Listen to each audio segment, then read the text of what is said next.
Olá, boa tarde, gente. Hoje vocês vão corrigir no caderno de vocês as aulas remotas enviadas de número 3, número 4 e número 5.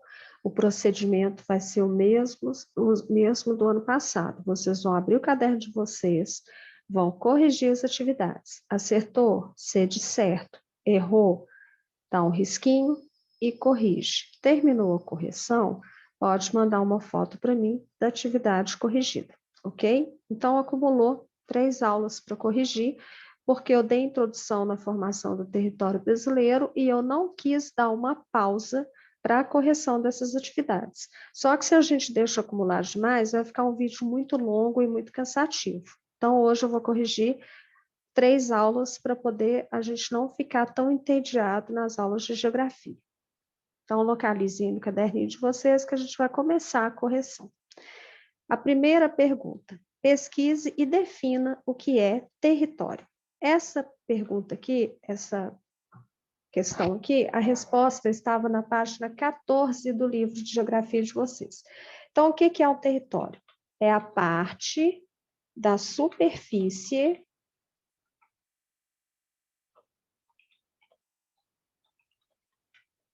terrestre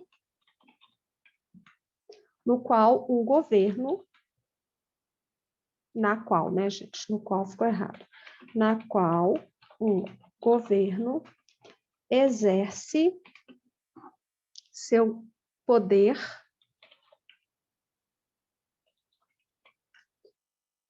sem influência de outros países.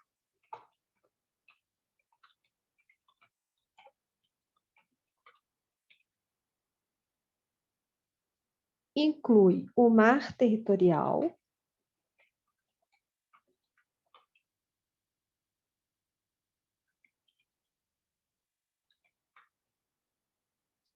e o espaço aéreo.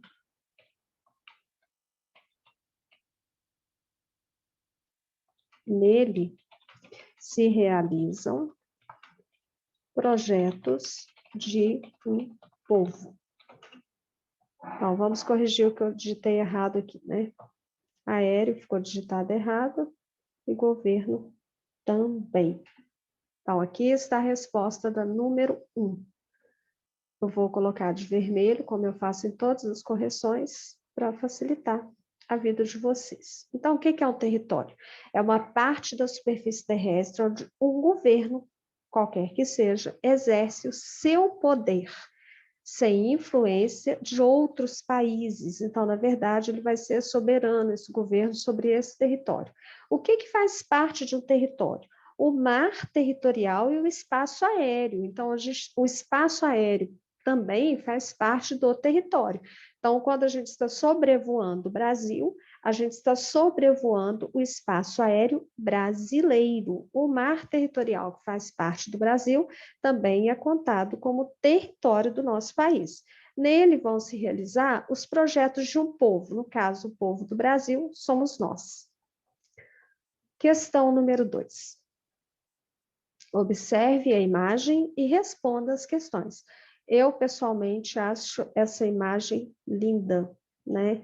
É uma imagem colorida, eu gosto pouco de coisa colorida, né? Você já deve ter percebido isso. E essa imagem nos remete ao descobrimento do nosso país, que é o Brasil. Então, eu fiz aqui 4 perguntinhas sobre a imagem. Já ensinei para vocês que a legenda fala muito sobre a imagem, né? Então, vocês, desde o 6º ano, já tendo aula comigo, já sabem disso. Então, eu perguntei, quem é o autor da obra? A resposta estava na imagem. Se vocês observassem bem, estava aqui, ó. Militão dos Santos. Ele é que é o autor dessa obra. Mas no livro também tinha o nome dele. Tem, né? Porque o livro existe. Então, Militão dos Santos. É o nome do autor da obra. Então, está respondido. Depois, letra B. Que momento da história do Brasil é registrado ou retratado nessa obra? o descobrimento do Brasil, né, gente? Eu falei para vocês no início, quando eu expliquei a imagem. Então, ela mostra o descobrimento do Brasil. Na verdade, a gente sabe que o Brasil não foi descoberto. A gente só descobre aquilo que ninguém não sabia da existência antes. E os índios já habitavam o Brasil quando os portugueses chegaram aqui. Mas usa-se esse termo, né? Cite a data do descobrimento do Brasil. Quando que o Brasil foi descoberto? 22 de abril de 1500. Resposta dada também.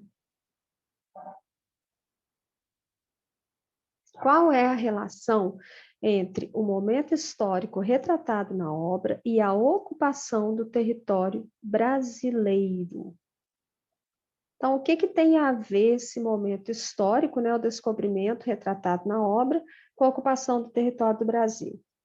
Então, nós vamos colocar assim, ó, foi a partir do descobrimento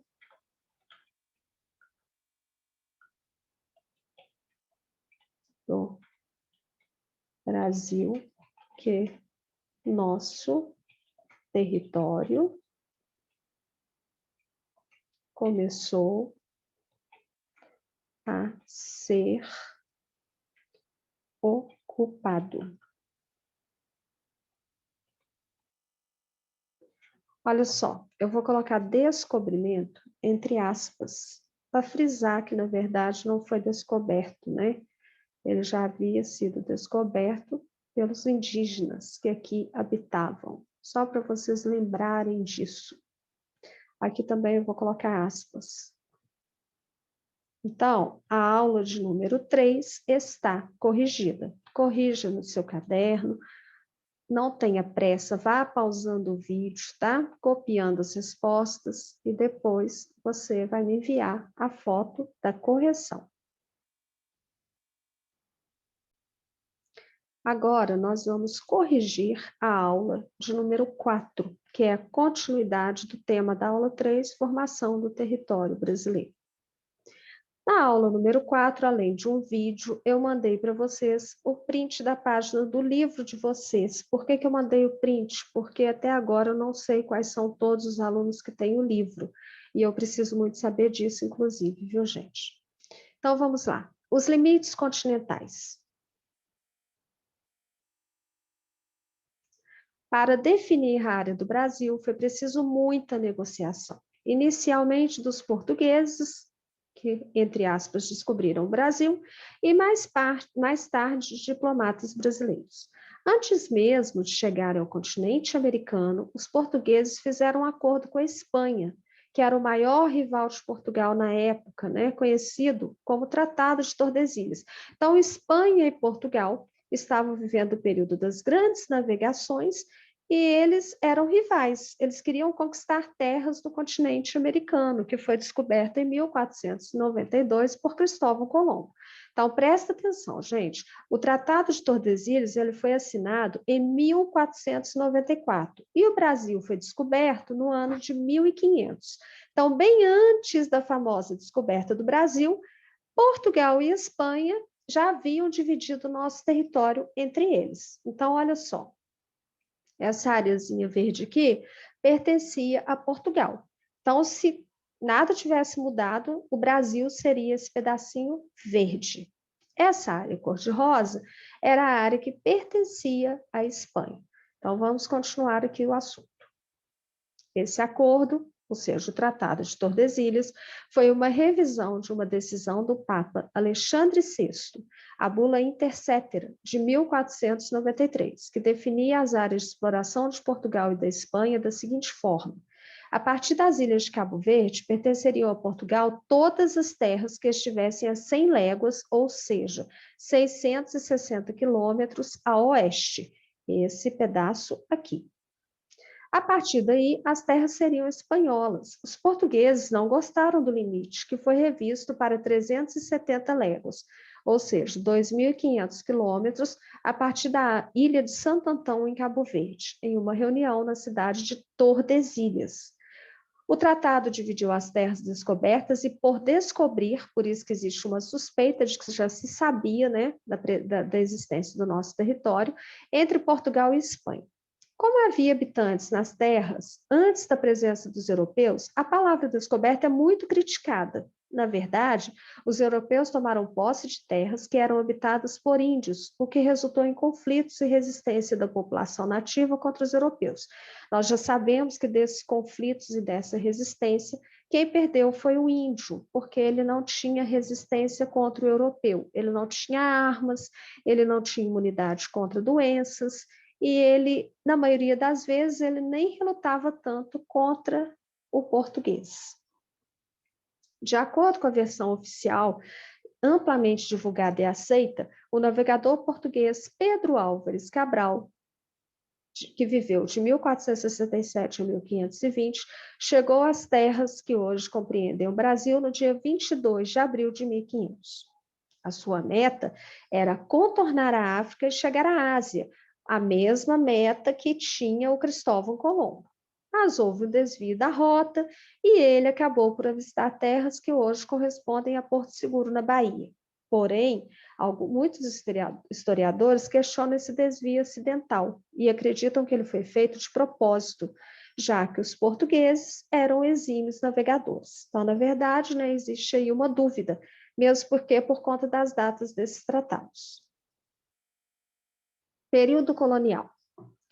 Quando a gente fala em período colonial, a gente está falando de Brasil colônia, nós não éramos ainda independentes. Então, o Brasil, ele ainda pertencia a Portugal. Os portugueses enfrentaram dificuldades para manter a posse das terras conquistadas durante a época colonial, que se deu no início do século XVI até a independência do Brasil no ano de 1822. A falta de herdeiros para o trono de Portugal levou à formação da União Ibérica, quando Portugal e suas colônias foram dominados pela Espanha, a quem pertenciam as terras vizinhas antes de Portugal. Então, vamos ver o que foi a União Ibérica. O que aconteceu?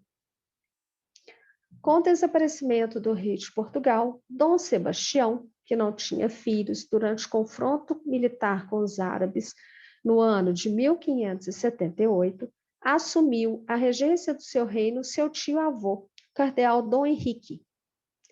Mas ele também não deixou herdeiros, e após a sua morte, lá em 1580, o trono ficou vazio. Nossa, e agora? Quem vai assumir?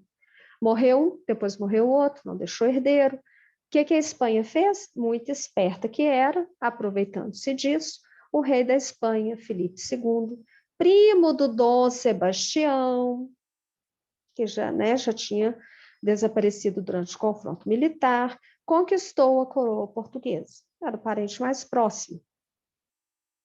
Ele garantiu que Portugal e suas colônias não seriam administrados como terras conquistadas, mas sim como terras espanholas. Era o começo da União Ibérica no ano de 1580. Então, era como se todo o território brasileiro pertencesse, por exemplo, à Espanha. Como consequência da fusão das duas coroas, o Tratado de Tordesilhas foi suspenso, ele perdeu o valor, o que favoreceu a expansão da colonização para o interior das terras. Então, esse tratado perde o valor com a União Ibérica. Essa área verde aqui que pertencia a Portugal, ela começa a expandir em direção, Portugal começa a expandir em direção às terras que pertenceriam à Espanha, já que não existia mais o Tratado de Tordesilhas. Então, foi um fator positivo para os portugueses e para o crescimento territorial do Brasil. O rompimento de Portugal com a Espanha, dando fim à União Ibérica, ocorreu no ano de 1640. Ao término da União, as terras ocupadas pelos portugueses não foram devolvidas aos espanhóis, o que expandiu o domínio português. Durante a vigência da União Ibérica, Inglaterra, França e Holanda, invadiram a colônia portuguesa na América, mas foram os holandeses que tiveram maior êxito nas empreitadas invasoras. Participaram do desenvolvimento da produção de açúcar pelos portugueses, financiando a construção de engenhos e controlando o comércio do açúcar na Europa. Com o domínio espanhol, eles foram impedidos de vender açúcar e reagiram, invadindo áreas produtoras da colônia. Os holandeses ocuparam partes do que hoje são os estados da Bahia e de Pernambuco. Então, aqui nós temos um pouquinho, né, da história da ocupação territorial ou da expansão territorial brasileira. Agora, vamos corrigir as atividades em relação a essa aula.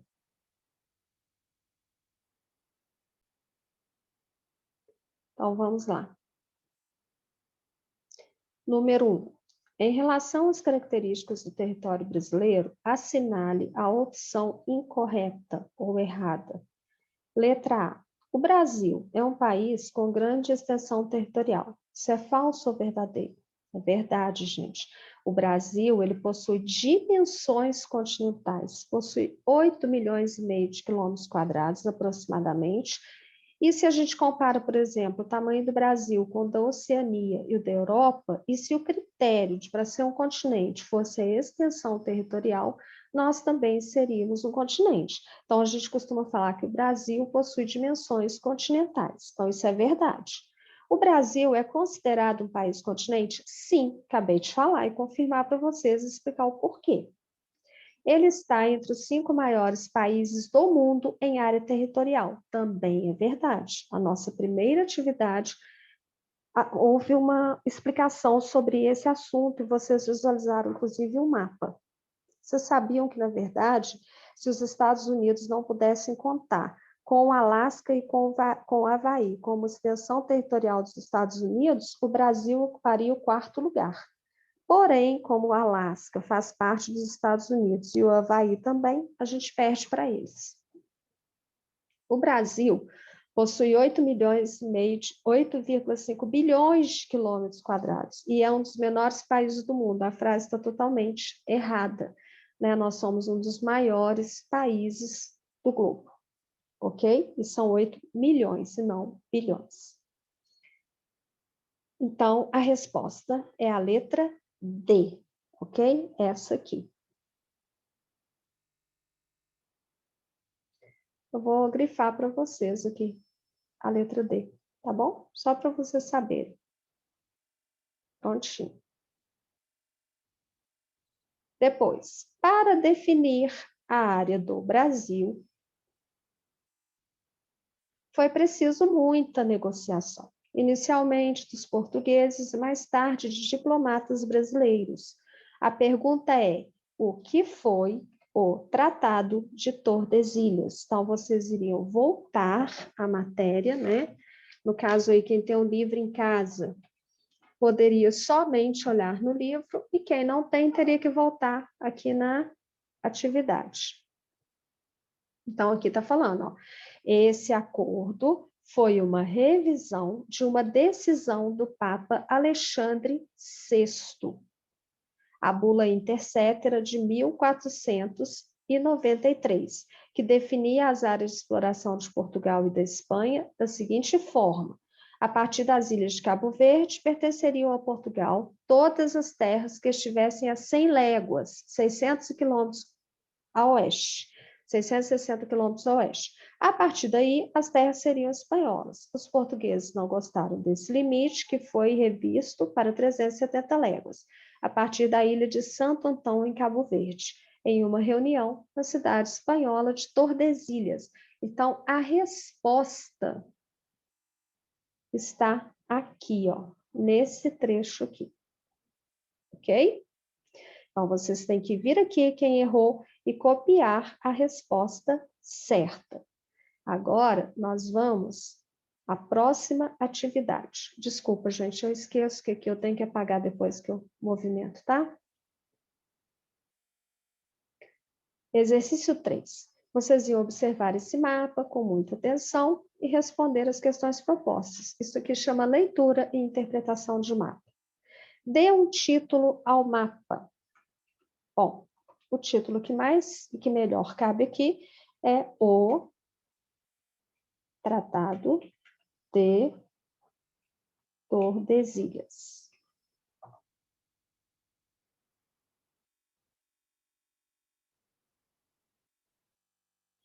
Aí depois vem a segunda. Apesar de ser um mapa com a atual divisão política do Brasil, nele o nosso país está dividido com uma linha contínua vermelha. O que essa linha representa? Aí eu vou colocar a resposta aqui para vocês. A divisão do território brasileiro entre Portugal e Espanha, conhecida como Tratado de Tordesilhas.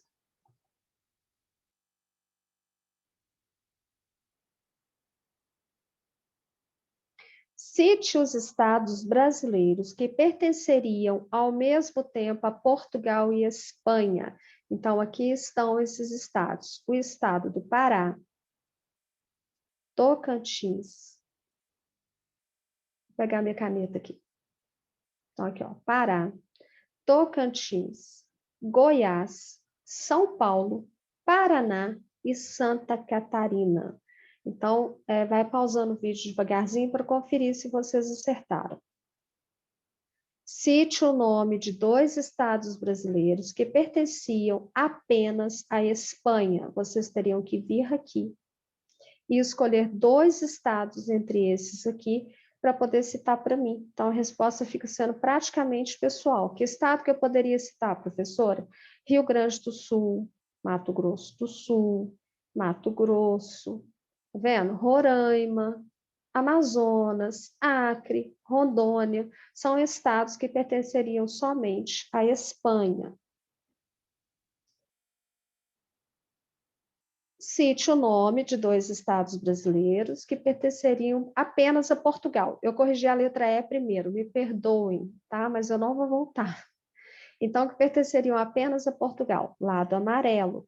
Então, os estados do Nordeste brasileiro, tá vendo? Pertenceriam apenas a Portugal, o Espírito Santo também e o Rio de Janeiro também. Qualquer um desses aqui que vocês me citassem estaria correto.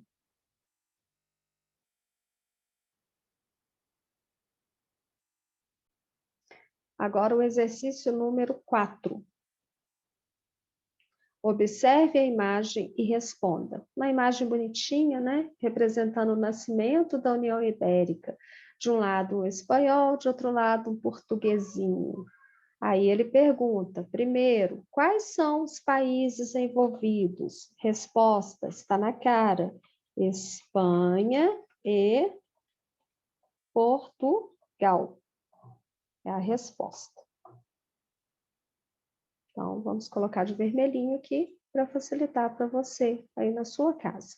Qual foi o período de existência da União Ibérica? A imagem fala por si só, de 1580 a 1640. Aqui eu abri a imagem, né, na verdade. Mas vocês poderiam ter procurado aí no livrinho de vocês, que eu acho que tem a resposta também.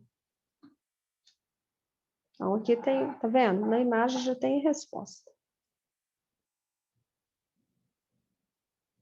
1580 a 1640. Eu vou ter que parar um pouquinho aqui, que meu cachorrinho começou a latir no meio da aula.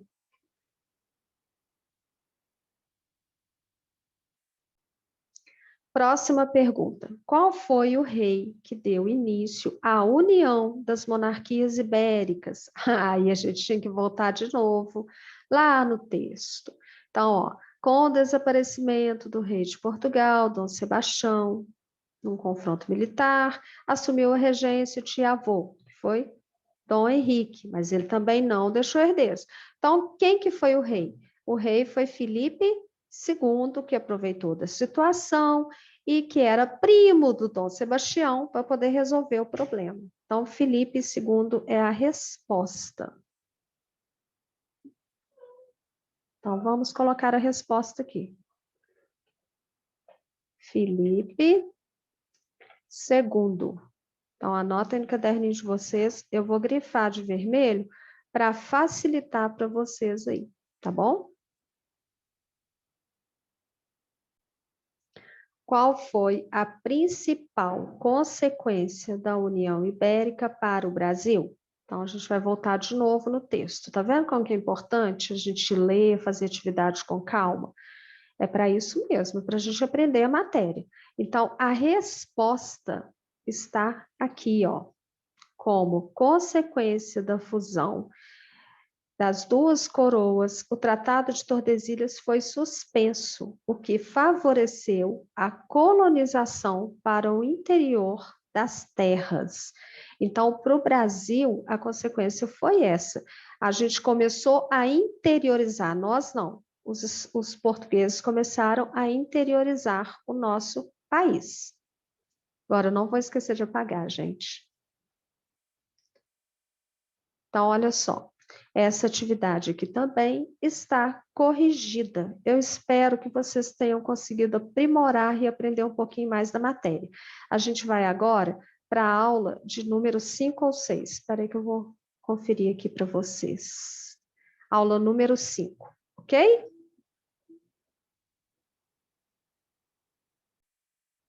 Na aula de número 5, eu dei para vocês vários mapas. O tema foi formação territorial e atividades econômicas. Durante o processo de formação territorial do Brasil, foram desenvolvidas atividades econômicas que funcionaram como eixo de penetração nas terras, mas também serviram para consolidar a presença europeia. Parte das atividades foi introduzida usando mão de obra indígena, que era escravizada. Então, os portugueses chegaram, aqui eles se depararam com os índios e começaram a escravizá-los, né? Os mapas mostram a ocupação do território brasileiro entre os séculos 16 e 21. Além de assistir ao vídeo, observe-os para responder às atividades propostas. Então, olha só, gente, na verdade, a nossa ocupação territorial tem relação direta com os ciclos econômicos que nós vivemos. Quando os portugueses chegaram aqui, eles praticaram colonização de exploração. Então, a própria palavra fala. Qual que era a intenção dos portugueses? Explorar o território. E aí, eles iam explorando o que eles encontravam pela frente. O primeiro recurso a ser explorado foi o pau-brasil. Então, aqui nós temos um mapa do século XVI, que foi quando os portugueses chegaram. Aqui tem a linha do Tratado de Tordesilhas, e de acordo com a legenda, essa área amarela eles não conheciam, era desconhecida por eles. A área verde-limão era a exploração do pau-brasil, a área cor-de-rosa, que eram pontinhos bem pequenininhos, cana-de-açúcar. Então, vocês teriam que observar esses mapas a partir da legenda. Todos esses mapas encontram-se no livro didático de vocês, entre as páginas 19 e 21. Então, vamos às perguntas. No mapa da figura 8, século XVI, qual era o produto mais explorado em nosso território? Então, figura 8, século XVI. O produto mais explorado era pau-brasil, né, que hoje é uma árvore que praticamente não existe no nosso país. Então, vamos lá. Pau-brasil.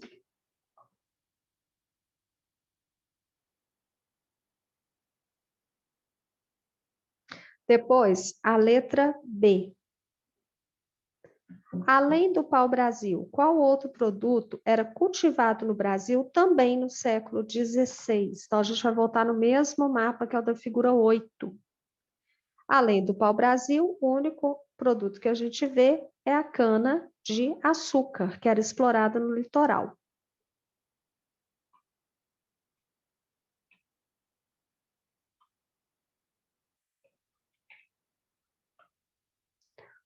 Então, a cana-de-açúcar também, ela era muito explorada nesse período.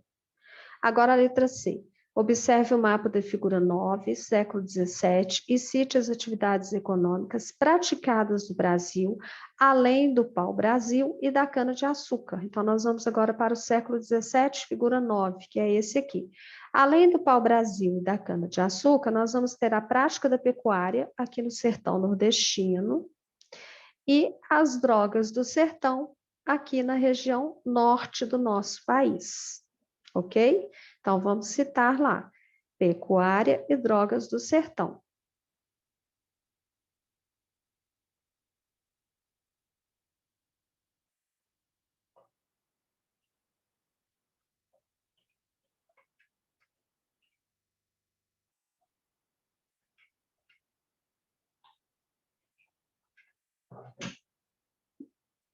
Minha filha acabou de chegar aqui, gente. Deus te abençoe, meu amor.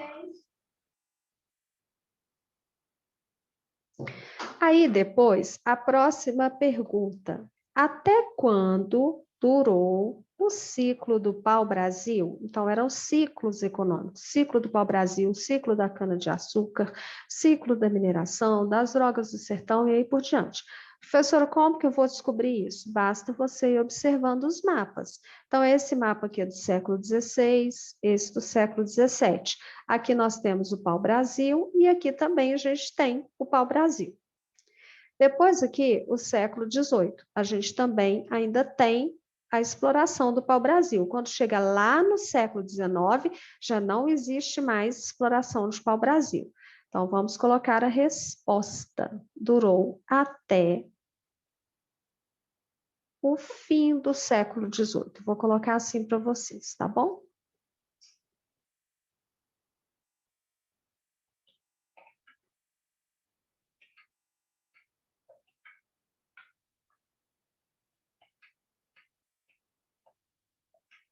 Ah, desculpem, escrevi errado.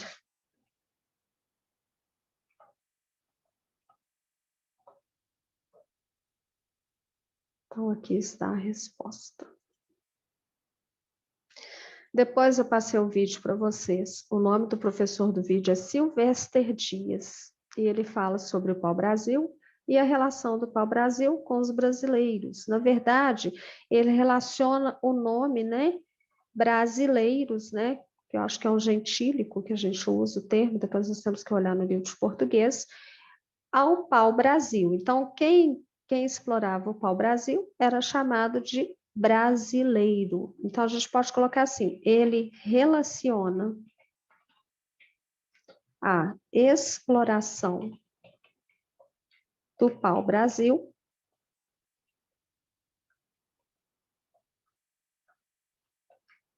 desculpem, ao nome ou gentílico, volto a repetir que eu não sei se eu estou certa, eu tenho que confirmar isso, brasileiro. E ele fala também, né, que o pau-brasil ele era rico em uma tinta avermelhada que os portugueses usavam. A madeira também do pau-brasil é uma madeira nobre, que também foi muito útil para os portugueses.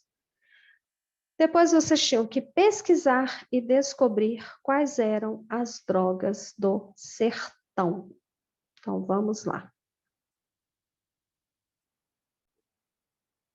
Então, olha só, isso aqui vai depender do site que vocês pesquisaram. O guaraná é uma droga do sertão.